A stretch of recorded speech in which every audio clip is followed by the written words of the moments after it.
Hi everyone, I'm Sergeant Craig Gunlock with the Modesto Police Department. Every year our officers make hundreds of arrests for people driving under the influence of alcohol or drugs. There's also fatal traffic accidents or injury accidents that are a result of somebody driving under the influence of alcohol. Here's some of the programs that we have going on to try and impact that.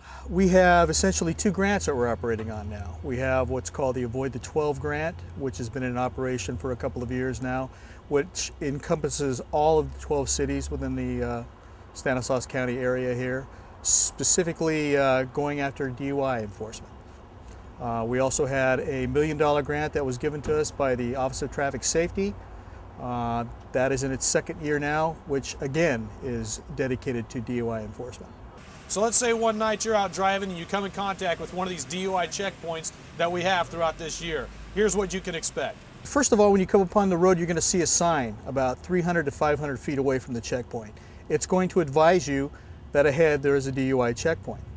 After that sign, those people will have an opportunity to turn off the roadway. There's an exit if you want. Once they're in the cones, they're committed. They're going to come through our checkpoint.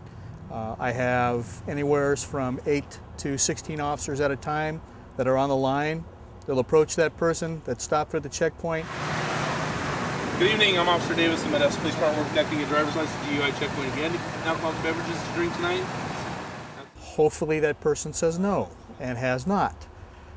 If there are some objective symptoms of possibly driving under the influence, that person's taken off the line, a series of field sobriety tests are done. If that officer feels that that person has been operating his motor vehicle under the influence of alcohol, then he's got a choice of two chemical tests, either the breath test that we are able to perform there at the checkpoint, or they're taken to one of the local hospitals for a blood draw.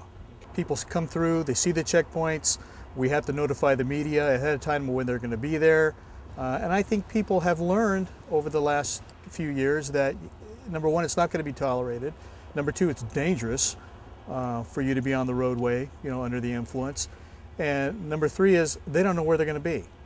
So it could pop up anywhere. You can make a left turn, right turn somewhere, and all of a sudden you're in the checkpoint. So why take the chance? We have two grants that we're working right now. There's a little bit of difference between the two of them, but both of them are focused on drunk driving within the city limits and throughout Stanislaus County. The first grant that we're working is called the STEP grant. That stands for Selective Traffic Enforcement Program. That grant targets people driving under the influence of alcohol, drugs within the city limits. It also targets people that are habitual offenders who may have a warrant for their arrest for driving under the influence, or people who are driving on suspended licenses or without a driver's license at all. We also have another grant that we're working called Avoid the 12, and the 12 means the 12 different law enforcement agencies within Stanislaus County. We all work this grant together at different locations within the county, and this grant is specific to holiday seasons: Labor Day, Memorial Day, Christmas, Easter, 4th of July. It also includes the Stanislaus County Fair. Well, the reason we're able to do this is that money came from the state. It's a state grant. The police department doesn't have to pay for my manpower when I do these. It's all funded through the grant. We got 4 new motorcycle officers, traffic officers, to assist with the implementation of this grant. So that's how it is. We're not spending any of the department's money. We're not spending any of the city's money. We're taking care of it with the grant money. Through these two grants, you're going to see more officers out on the street working DUI enforcement with DUI checkpoints and saturation patrols and selective enforcement. If you have any questions, give us a call, and always be safe. We'll see you on the next Crime Life.